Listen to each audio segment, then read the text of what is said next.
I will protect you. I, the Lord, have spoken. Some may say, well, I'm too old. I'm too mature.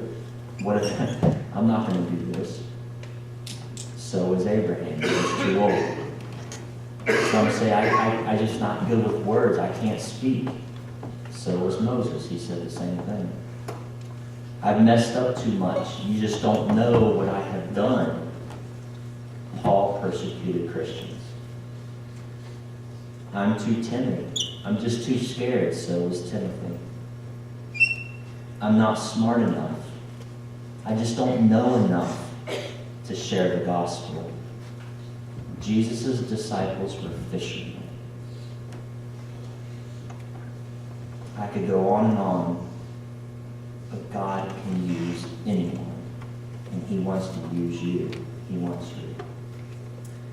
I want to close with 3 verses.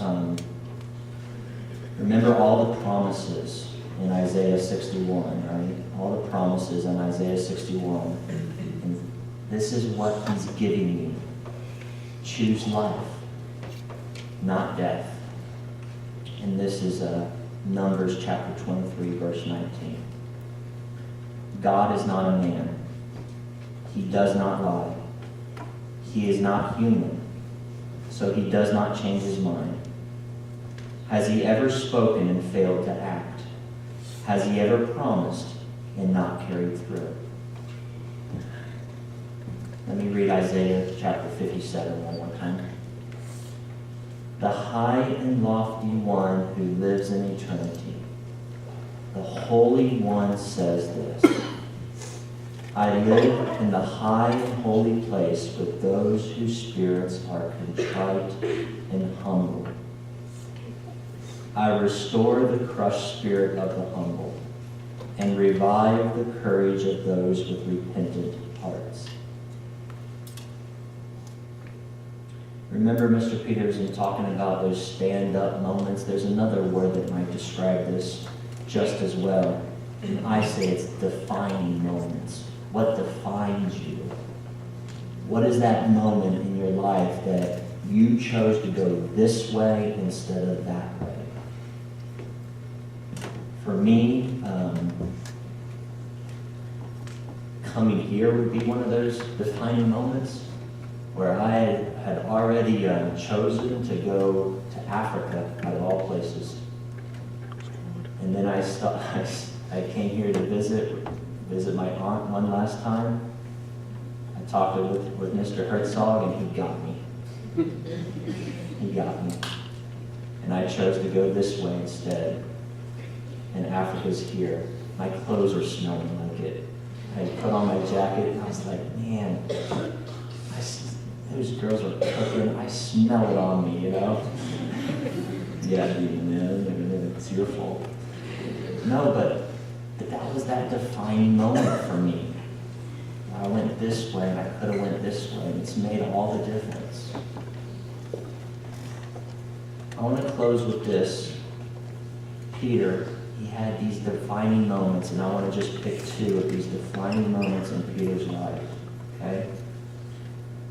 The first one was Matthew chapter 16, when Jesus asked the disciples, who do people say the Son of Man is?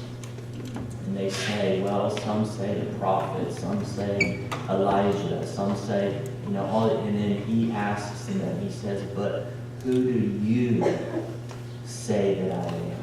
He singles it out, right? He makes it personal. I don't care what everybody else is saying. What do you say that I am? Instead of saying this, you are the Son of Man, they say you are the Christ, the Son of the living God. Defining moment.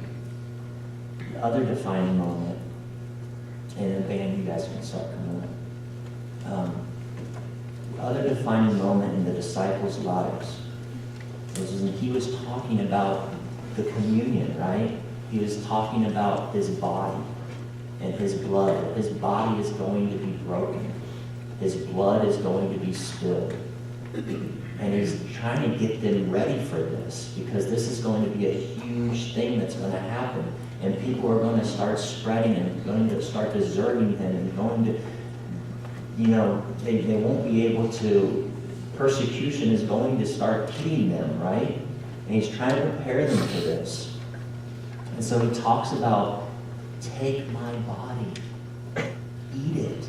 And everybody's like, what? What are you talking about? And at this point, this is in John chapter 6, at this point the disciples started turning away. Many of them were deserting him. And then Jesus turned to the 12 and he asked them, are you going to leave too? This is that defining moment again in the disciples' lives. And Peter, out of all of them, Peter says, Lord, who will we go? You have the words that give eternal life. And we know you are the Holy One of God. Defining moment, stand-up moment, a turning point in their lives, a new beginning. Don't lose your hope. The Lord will restore you, will revive you, bring back life into you. Allow him to have that moment in your life where you choose to go this way instead of that way. Make that choice as we sing.